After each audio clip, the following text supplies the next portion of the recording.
ಭೀಮಸೇನ ದುಡುಕಬೇಡ, ಸೈರಿಸು. ನಿನ್ನ ಹೃದಯದಲ್ಲಿ ಆಗುವ ಭೀಕರ ಹೋರಾಟವನ್ನು ಬಲೆ ಸೋದರ ಬಲೆ. ಹಾ, ಇನ್ನೇನು ಅರ್ಜುನನ ಜೊತೆಯಲ್ಲಿ ಶ್ರೀಕೃಷ್ಣ ಪರಮಾತ್ಮನು ಬರುವ ವೇಳೆಯಾಯಿತು.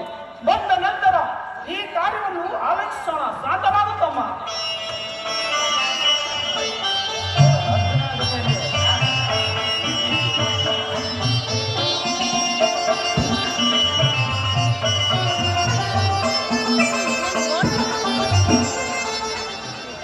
ಅಣ್ಣ, ಈ ಪೀಠವನ್ನು ಅಲಂಕರಿಸು.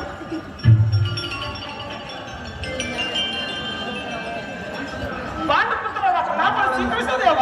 ವಿಜಯಶಾಲಿಗಳಾಗಿರಿ ಪಾಂಡುಪುತ್ರ. ವಾಸುದೇವ, ಇಗೋ ನಿನಗೆ ಅನಂತ ಕೋಟಿ ನಮಸ್ಕಾರಗಳು. ಭೀಮಸೇನ, ನಿನಗೂ ಸಹ ಮಂಗಳವಾಗಲಿ. ಪಾಂಡವರ ಪ್ರಯತ್ನಕ್ಕೆ ಪ್ರಸನ್ನವಾದ ಪುರುಷೋತ್ತಮನು ನಮ್ಮ ಮೊರೆ ಆಲಿಸಿ ನಮ್ಮ ಪಕ್ಷವನ್ನು ವಹಿಸಿದೆಯೋ ದೇವದೇವ. ನಮ್ಮ ಮೇಲಿಟ್ಟಿರುವ ಪ್ರೀತಿಯು ಅಪಾರವಾದದ್ದು. ಧರ್ಮನಂದನ, ನನ್ನನ್ನೇಕೆ ಇಷ್ಟೊಂದು ಕೊಂಡಾಡುವೆ? ಸತ್ಯವಾಕ್ಯ ಪರಿಪಾಲನೆ ನನ್ನ ಮುಖ್ಯ ಉದ್ದೇಶ.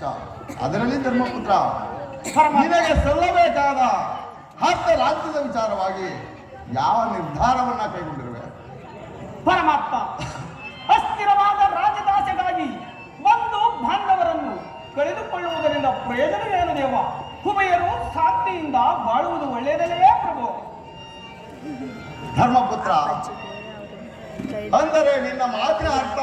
ಪರಮಾತ್ಮ,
ಇಷ್ಟೊಂದು ಅನರ್ಥ ನಡೆಯಕೂಡದೆಂದು ನನ್ನ ಭಾವನೆ. ಸಕಲ ಬಂಧು ಬಾಂಧವರ ಪ್ರಜಾಕೋಟಿ ಎಂಬ ಯುದ್ಧವೆಂಬ ಕೆಂಪಾರಿಯ ಬಾಯಿಗೆ ತುತ್ತಾಗಿಸಿ ಕನುಸುತಿಯಾದ ಭರತ ಭೂಪಾದಿಯ ಶಿರದಲ್ಲಿ ಕೆಂಪು ಗಟ್ಟಿದ ರಕ್ತದ ಕಣಗಳನ್ನು ಹದಾವದಿಯಿಂದ ತೊಳೆದು ಪವಿತ್ರಗೊಳಿಸಲಿ. ಹೇಳು ಕೃಷ್ಣ, ಹೇಳು. ಆದ್ದರಿಂದ ನಮ್ಮ ಪಕ್ಷವನ್ನು ವಹಿಸಿದೆಯೋ ದೇವದೇವ? ಸಂಧಾನಿಯಾಗಿ ಆ ದುರ್ಯೋಧನ ಬಳಿಗೆ ಹೋಗಿ ಶಾಂತಿ ಸಂಧಾನಕ್ಕೆ ಪ್ರಯತ್ನಿಸೋ ದೇವ. ದುಷ್ಟ ಸತ್ಪುರುಷರ ಹೃದಯ ಮಂದಿರ ದುಷ್ಟ ದುರಾಚಾರಗಳಿಂದ ಅಪವಿತ್ರವಾಗಬಾರದೆಂಬ ಪವಿತ್ರವಾದ ಬೋಧ ಇದು. ಪರಮಾತ್ಮ, ಧರ್ಮಪುತ್ರ, ನಿನ್ನ ಮಾತು ಧರ್ಮ ಸಮ್ಮತವಾದರೂ ಇದಕ್ಕೆ ನಿನ್ನ ಸಹೋದರರ ಅಭಿಮತವೇ ಕೃಷ್ಣ.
ತೋರುವುದು. ಇನ್ನು ಅರ್ಜುನ, ನಿನ್ನ ಅಭಿಪ್ರಾಯವೇನು? ವಾಸುದೇವ ಅಗ್ರಜನ ಮಾತನ್ನು ಅನುಮೋದಿಸಿ ನಮ್ಮನ್ನೇಕೆ ಸಜೀವವಾಗಿಕೊಳ್ಳುತ್ತಿದೆ. ಆದಿಂದಲೂ ಅಪಜಯ ಅನಿಷ್ಟಗಳೇ ನಮ್ಮ ಇಷ್ಟಗಳಾದವು. ಅವುಗಳನ್ನು ತೊಲಗಿಸಿ ಮುಂಬರಲ ಪ್ರಯತ್ನ ಪಟ್ಟರೆ ಅಗ್ರಜನ ಮಮಕಾರ ನಮ್ಮನ್ನು ಮುಂಬರಲು ಬಿಡುತ್ತಿಲ್ಲ. ನಮ್ಮೇಲೆ ಜನ್ಮಕ್ಕೆ ಧಿಕ್ಕಾರ. ಓಹೋ ಅರ್ಜುನ, ನೀನು ಸಹ ಸಂಧಿಗೆ ಸಮ್ಮತಿಸಿರುವೆ ಎಂದು ತೋರುವುದು.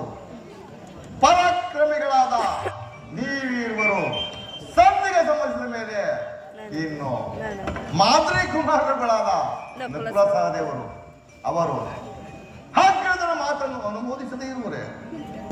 ಸಹೋದರಿ ಲೋಪದ ಏಕಮ್ಮ ಈ ರೀತಿ ಚಿನ್ನಳಾಗಿ ನಿಂತಿರುವೆ. ನಿನ್ನ ಪತಿಗಳ ಅಭಿಪ್ರಾಯವು ನಿನಗೂ ಸಹ ಧರ್ಮಸಮ್ಮತ ತಾನೆ?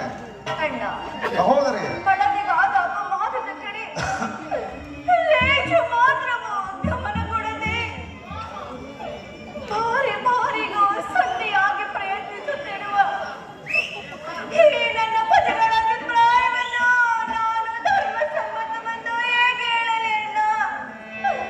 ಹೇಗೆ ಹೇಳಲಿ? ಅಣ್ಣ, ಜನಾರ್ದನ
ಗಂಡ ಮಗನನ್ನು ಕೊಂದ ಈ ಮಹಾಭಾಂಡ ನಿನಗೇಕೆ ಬೇಕು? ಈ ಗವಾಗಂಡವನ್ನು ಬಿಸಾಡಿ ಕೈಯಲ್ಲಿ ತಗಲುಕೋ.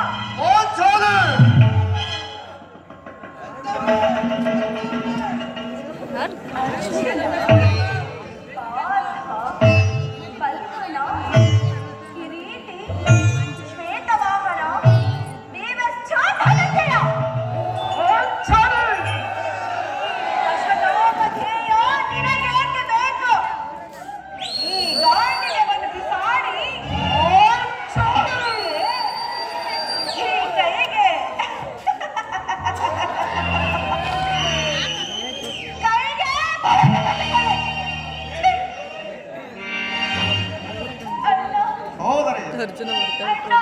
ಸಹೋದರಿ, ಯಾರು ನನ್ನ ಪತಿಗಳಲ್ಲ, ಇವರ್ಯಾರು ನನ್ನ ಪತಿಗಳಲ್ಲ. ಇವರೆಲ್ಲರೂ ಈ ಪಾಂಚಾಲಿ ಪಾಲಿನ ಪ್ರಚುಂಬರು. ಅಣ್ಣ, ನನ್ನ ಪ್ರತಿಜ್ಞೆಯು ನೆರವೇರಬೇಕಾದರೆ ನಾನೇ ರಣರಂಗಕ್ಕೆ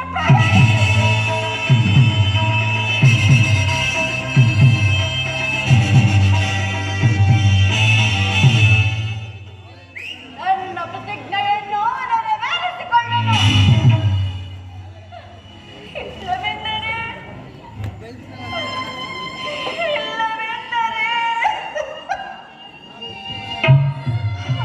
ಪುತ್ರಿಯಾಗಿ ಜನಿಸಿದ ನಾನು ಅಗ್ನಿಗೆ ಆಹುತಿಯಾಗುವೆನಲ್ಲ, ಅಗ್ನಿಗೆ ಆಹುತಿಯಾಗುವೆನು. ಚೆನ್ನಾಯಿತು ಚೆನ್ನಾಯಿತು. ಸಹೋದರೈವರ ಅಭಿಪ್ರಾಯವೂ ಒಂದು, ಈ ದ್ರೌಪದಿಯ ಅಭಿಪ್ರಾಯವೇ ಒಂದು. ಅಲ್ಲವೇ ಭೀಮಸೇನ? ಕೃಷ್ಣ, ಅದಕ್ಕೆ ನಾನೇನು ಮಾಡದೆ? ಅದಕ್ಕೆ ನೀನೇನು ಮಾಡುವೆ ಅಂತು? ಈ ದ್ರೌಪದಿ ಅಭಿಪ್ರಾಯವು ಈಗ ಆಯ್ತಲ್ಲ ಎಂದು ಹೇಳಿದ್ರಷ್ಟೇ. ಇವಳು ಹೇಳಿದ್ದನ್ನ ನೀನು ಕೇಳಿದಿಲ್ಲ ಕೃಷ್ಣ. ಏಕೆ ನೀನು ಕೇಳಲಿಲ್ಲವೇ? ಕೇಳಿ ಅದರಿಂದ ಆಗುವ ಪ್ರಯೋಜನವೇನು? ಪ್ರಯೋಜನವೋ ಅಪ್ರಯೋಜನವೋ ನನಗೊಂದೂ ತಿಳಿಯದು. ಒಟ್ಟಿನಲ್ಲಿ ಸತ್ಯ ಅರ್ಥನಾದವನ್ನು ಆಲಿಸುವುದು ಪತಿಯಾದ ನಿನ್ನ ಕರ್ತವ್ಯವಲ್ಲವೇ? ಏಕೆ ಹಿಂದುಳಿದ 400 ಪತಿಗಳಲ್ಲವೇ?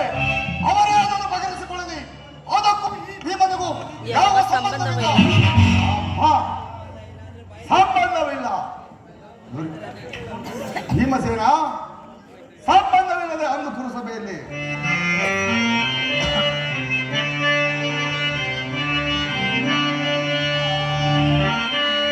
ಭಂಡ ದುಶ್ಯಾಸನನ ಹುಂಡಿಗೆಯ ಬಿಸಿಲಟ್ಟದಿ ಮಡದಿ ಪಾಂಚಾಲಿಯ ಬಿರುಮುಡಿ ಕಟ್ಟುವೆನೆನು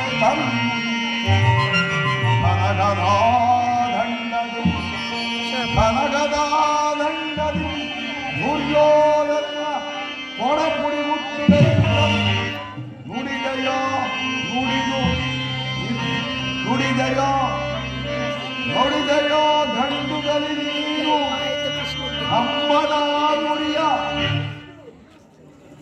ಭೀಮಸೇನ ನುಡಿದು ಮರೆತೆಯೋ ಮರೆತು ನಿದ್ರೆಯೋ ಇಹೆಯೋ